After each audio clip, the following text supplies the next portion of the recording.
बहुत बहुत स्वागत है आप सभी दोस्तों का इस इंग्लिश क्विज में। तो चलिए सेशन का शुरुआत करते हैं।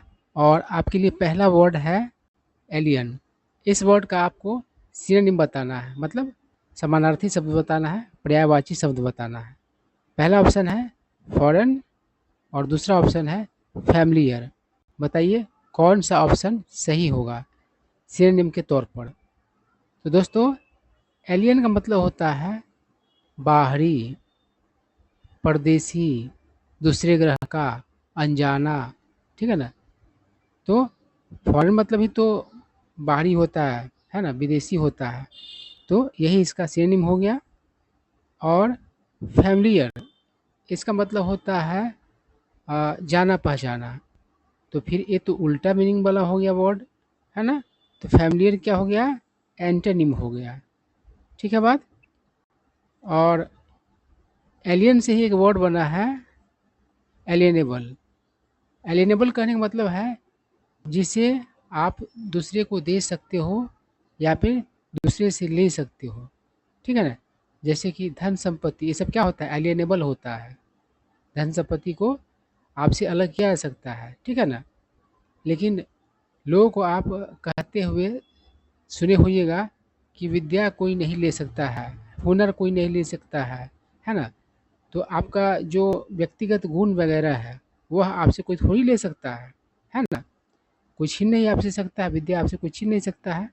तो अ, जिसे कोई हमसे नहीं ले सकता है ना, छीन नहीं सकता है, तो उसके लिए आप इनएलिएनेबल का प्रयोग कर सकते हैं। ठीक है ना। तो आपका हुनर है, आपका स्किल है, आपका विद्या है, वो सब इनएलिएनेबल है ना। आपसे कोई ले नहीं सकता है, वो आप ही के पास रहेगा। ठीक है बात। चलिए, उसके बाद है टॉलरेट। और इस वर्ड का आपको बताना है सिनोनिम। ठीक है। तो दो वर्ड्स दिए गए हुए हैं, तो कौन सा ऑप्शन सही होगा। अब देखिए, ये टॉलरेट का अर्थ क्या होता है, बर्दाश्त करना, है ना, मतलब कि सहन करना। और ब्रूक जो होता है उसका भी अर्थ होता है बर्दाश्त करना, सहन करना। तो यही इसका समानार्थी शब्द हो गया। ठीक है बात।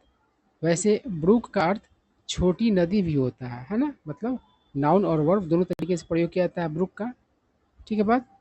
और कन्फ्रंट, कन्फ्रंट का मतलब होता है भिड़ना, मतलब सामना करना। किसी से भिड़ जाता है ना कोई, तो उससे मतलब क्या करता है, कन्फ्रंट करता है। तो इसका ये उल्टा अर्थ वाला वर्ड हो गया। टॉलरेट का उल्टा क्या हो जाएगा, कन्फ्रंट। ठीक है बात। चलिए, अगला वर्ड है कंसोल। और इसका आपको बताना है सिनोनिम। बताइए कौन सा वर्ड होगा। तो देखिए, कंसोल का मतलब होता है तसल्ली दिलाना, है ना, दिलासा दिलाना। किसी के साथ कुछ हो जाता है तो आप उसको कंसोल करते हो कि अरे भाई सब कुछ ठीक हो जाएगा, है ना, चिंता मत करो, है ना। तो कंफर्ट भी वही अर्थ देता है। तो कंसोल का सिनोनिम क्या हो गया, कंफर्ट हो गया। और डिसहार्टन, डिसहार्टन का मतलब होता है हौसला तोड़ना, है ना। तो आप समझ पा रहे होंगे कि इसका उल्टा मीनिंग वाला अर्थ है कंसोल का, डिसहार्टन। ठीक है। चलिए, और कंसोल से ही कंसोलेटरी बना है ना। तो कंसोलेटरी का मतलब क्या होता है, दिलासा दिलाने वाला, है ना, तसल्ली दिलाने वाला। तो कोई आदमी और कोई किसी को कहता है कि अरे भाई सब कुछ ठीक हो जाएगा, तो उसका बात कैसा है, तो कंसोलेटरी है, दिलासा दिलाने वाला बात है उसका, है ना। और एक होता है कंसोलेशन प्राइज। तो कंसोलेशन प्राइज मतलब होता है तसल्ली दिलाने वाला उपहार, है ना, प्राइज, पुरस्कार। आप मतलब कि इस वर्ड को कहीं ना कहीं सुने ज़रूर होइएगा। जैसे कि कोई आदमी कोई लॉटरी वगैरह खेलता है ना, तो जीत नहीं पाता है। तो जो लॉटरी जीत जाता है उसको तो मिलता ही है। और भी पार्टिसिपेंट्स होते हैं, है ना, तो उसको भी कुछ कुछ दे दिया जाता है। तो उसको क्या कहा जाता है, कंसोलेशन प्राइज है, यानी कि तसल्ली दिलाने वाला पुरस्कार। ठीक है बात। चलिए आगे बढ़ते हैं। और एक वर्ड है प्लॉट।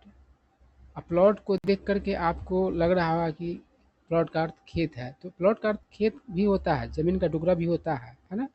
तो इस वर्ड को देख कर के आप अपने रोड के किनारे वाला प्लॉट को मतलब कि दिमाग में मत लाइए, है ना? प्लॉट का कई अर्थ होता है। प्लॉट का अर्थ अ, साजिश करना भी होता है, ठीक है ना? और प्लॉट का अर्थ कहानी भी होता है। अगर किसी फ़िल्म का प्लॉट अच्छा रहेगा तो वो फ़िल्म सुपर हिट होगा, और प्लॉट अच्छा नहीं रहेगा तो फिर नहीं चल पाएगा, सुपर फ्लॉप हो जाएगा। इसीलिए सुपर हिट होने के लिए प्लॉट का मतलब बेस्ट होना बहुत ज़रूरी है, ठीक है? और यहाँ पर हम प्लॉट का अर्थ क्या समझेंगे, तो साजिश करना, ठीक है? अब चलिए, एक वर्ड है वो है कंस्पायर, और एक वर्ड है कलूड। बताइए कौन सा वर्ड इसका आपका समानार्थी शब्द हो जाएगा? तो इसका दोनों ही वर्ड समानार्थी शब्द है। कंस्पायर मतलब भी होता है साजिश करना, और कलूड का मतलब भी होता है दूसरे के साथ मिलजुल करके किसी के विरुद्ध काम करना, साठ-गाँठ करना है, तो ये भी मतलब कि तो दोनों सिनोनिम्स हो जाएगा, ठीक है ना? दोनों समानार्थी शब्द है, दोनों पर्यायवाची शब्द है। और एक वर्ड है लूज़ द प्लॉट, इसका मतलब होता है, वर्ड नहीं ये मुहावरा है, इडियम है ना? तो लूज़ द प्लॉट का मतलब क्या होता है, जो कुछ भी हो रहा हो उससे निपटने का है या फिर समझने का क्षमता खो देना। मतलब आपको जो होने लगे चीज़ तो आप के मतलब कि काबू से बाहर हो जाए, तो उसके लिए प्रयोग आप क्या करेंगे, लूज़ द प्लॉट, ठीक है? अगला वर्ड है एडिफिस, ठीक है? और इस वर्ड का आपको बताना है सिनोनिम समानार्थी शब्द, तो कौन सा वर्ड हो जाएगा? देखिए, एडिफिस का मतलब होता है शानदार इमारत, है ना? भव्य, मतलब कि महल आप कह सकते हैं इसको। तो बिल्डिंग से ही मिलता-जुलता वर्ड है, इसलिए यही हो जाएगा, बिल्डिंग ही हो जाएगा, है ना? और स्लम, स्लम का मतलब होता है झुग्गी-झोपड़ी, गंदी बस्ती, है ना? तो ये तो अलग चीज़ हो गया, तो हमारा समानार्थी शब्द क्या हो जाएगा? बिल्डिंग हो जाएगा। देखते हैं ना शहर वगैरह में बहुत सारा ऐसा एरिया होता है, झोपड़पट्टी वगैरह रहता है, तो वो सब स्लम ही तो कहलाता है। चलिए आगे बढ़ते हैं। गो बाई, इसका क्या मतलब होगा? आपको बताना है समानार्थी शब्द, है ना? तो गो बाई का मतलब होता है गुजरना, बीतना। समय के लिए हम लोग प्रयोग करते हैं ना कि समय मतलब गो बाई हो रहा है, मतलब बीत रहा है ना? तो पास मतलब ही बीतना होता है, और इलैप्स मतलब ही बीतना होता है, तो दोनों हो जाएगा इसका सिनोनिम्स, ठीक है? आगे बढ़ते हैं।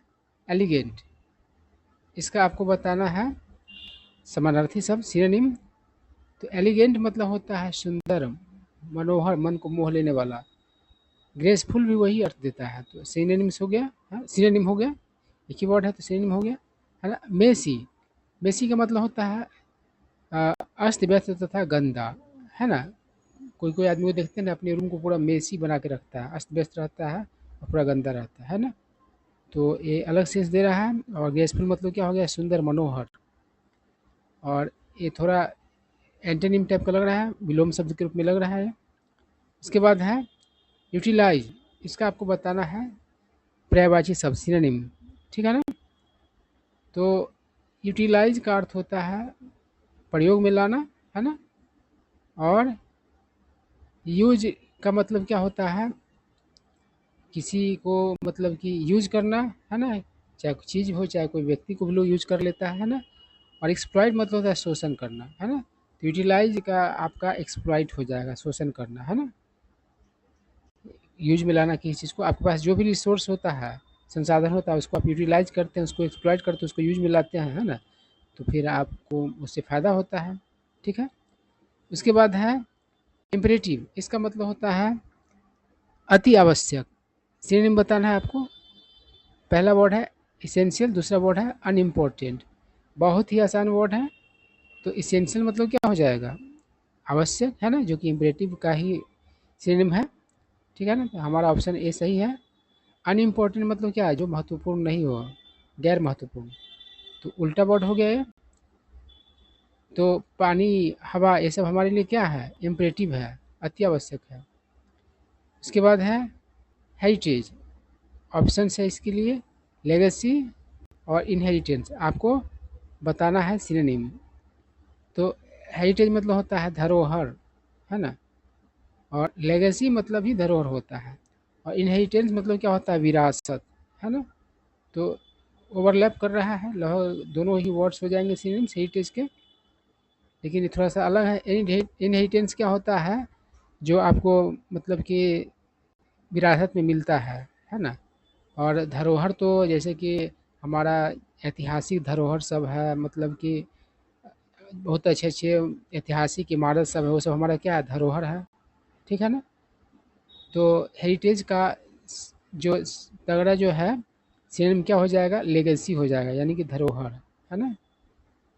उसके बाद है लर्क, इसका मतलब होता है छिप कर इंतजार करना। पहला ऑप्शन है स्कल्क, दूसरा ऑप्शन है लाई इन वेट। बताइए कौन सा ऑप्शन सही है इसके समानार्थी शब्द के तौर पर, है ना। तो दोनों सही हो जाएगा। एक तो क्लियर हो ही रहा है, लाई इन वेट मतलब छिप कर इंतजार, मतलब छिपरा हुआ रहना, इंतजार करता हुआ, है ना।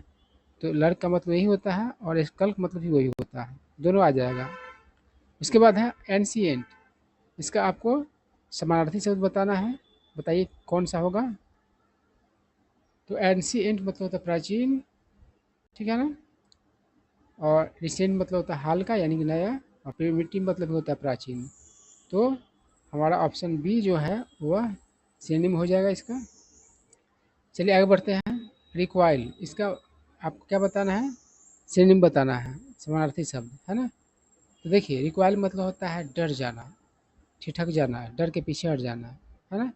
आप अचानक से सांप देख लोगे, आपके सामने आ जाएगा, है ना, सांप आ जाएगा, तो आप क्या करोगे, एकदम ठिठक जाओगे, डर के पीछे हट जाओगे, है ना। तो सिनोनिम के तौर पर फ्लिंच आ जाएगा, फ्लिंच का भी वही अर्थ होता है, और फेस का अर्थ होता है सामना करना, तो ये तो उल्टा मीनिंग के तौर पर आ जाएगा, ठीक है। इसके बाद है सोल, इसका समानार्थी शब्द क्या होगा, पहला यूनिक, दूसरा ऑर्डिनरी। तो सोल मतलब होता है सिंगल, है ना, है ना। और उसके बाद है यूनिक, यूनिक मतलब होता है बेजोड़, है ना, जिसका कोई जोड़ा नहीं हो। तो यही आपको लग रहा है सही वर्ड है। सोल भी अकेला होता है, यूनिक भी अकेला होता है, बेजोड़ होता है, उसके जैसा कोई नहीं होता है, उसका जोड़ा नहीं होता है, ठीक है ना। और ऑर्डिनरी मतलब होता है सामान्य, तो सामान्य तो बहुत सारे हो जाते हैं, ठीक है ना। उसके बाद है डेलिबरेंस, इसका आपको समानार्थी शब्द बताना है, पहला है लिबरेशन, दूसरा है सेल्वेशन। तो डेलिबरेंस मतलब होता है मुक्ति, छुटकारा, आज़ादी, है ना। तो कौन सा वर्ड हो जाएगा, तो लिबरेशन भी होगा, है ना, और सेल्वेशन भी होगा, दोनों वर्ड्स इसके सिनोनिम्स हो जाएंगे, ठीक है। उसके बाद है डिस्ट्रीब्यूशन, इसका आपको बताना है सिनोनिम, कौन सा वर्ड हो जाएगा। तो डिस्ट्रीब्यूशन मतलब वितरण होता है, बांटा जाना। डिलीवरी भी तो वही होता है, आपके सामान का डिलीवरी होता है तो आपको दे दिया जाता है, यानी कि डिलीवरी करने वाला आदमी क्या करता है, जगह जगह अगर सामान बांटता रहता है। तो डिस्ट्रीब्यूशन जो है डिलीवरी का समानार्थी शब्द हो गया। और कलेक्शन उल्टा वर्ड हो गया, कलेक्शन मतलब इकट्ठा करना होगा, ठीक है ना, संग्रह। कलेक्शन वर्ब नहीं है, कलेक्शन मतलब संग्रह, है ना। और डिलीवरी मतलब वितरण, डिस्ट्रीब्यूशन मतलब वितरण, सारे के सारे वर्ड्स क्या है, तो नाउन है, ठीक है ना। उसके बाद है ह्यूमन, बहुत ही कॉमन वर्ड है, ह्यूमन का मतलब मनुष्य होता है ना। और इस वर्ड को आपको आगे वाले वर्ड से कंपेयर करना है, जब नेक्स्ट नंबर का जो वर्ड आएगा उससे तुलना करना है ना। और देखिए ह्यूमन से एक इडियम बना है, एक मुहावरा बना है, विथ अ ह्यूमन फेस, इसका मतलब होता है सामान्य मनुष्य की आवश्यकताओं को ध्यान रखने वाला, है ना, पर विचार करने वाला। जैसे कि कोई प्रोग्राम वगैरह है ना, तो उसको डिजाइन कैसे किया, विथ अ ह्यूमन फेस, मतलब कि वो सामान्य आदमी को काम आ जाए, है ना, ठीक है, ज़रूरतों को पूरा करें, नहीं तो फिर बेकार ही हो जाता है। तो ये वर्ड है कंपैशनेट, इसके लिए आपको समानार्थी शब्द चुनना है। पहला वर्ड है ह्यूमन, देखिए इसमें ई लगा हुआ है, और इससे पहले वाला में ई नहीं लगा हुआ, तो ठीक है ना। तो उसके बाद है इनह्यूमन, बताइए इसका समानार्थी शब्द क्या होगा, तो ए होगा। कंपैशनेट मतलब होता है दयावान, है ना, दया से भरा हुआ। ह्यूमन मतलब भी होता है दयावान, है ना। और इनह्यूमन इसका उल्टा हो जाएगा, ठीक है ना। तो कंपैशनेट का समानार्थी शब्द ह्यूमन, और इन दोनों ही वर्ड्स के विलोम शब्द क्या हो गया, तो इनह्यूमन हो गया, है ना। तो ये सारे वर्ड्स थे। आई होप आपको कुछ न्यू वर्ड्स सीखने को मिले होंगे।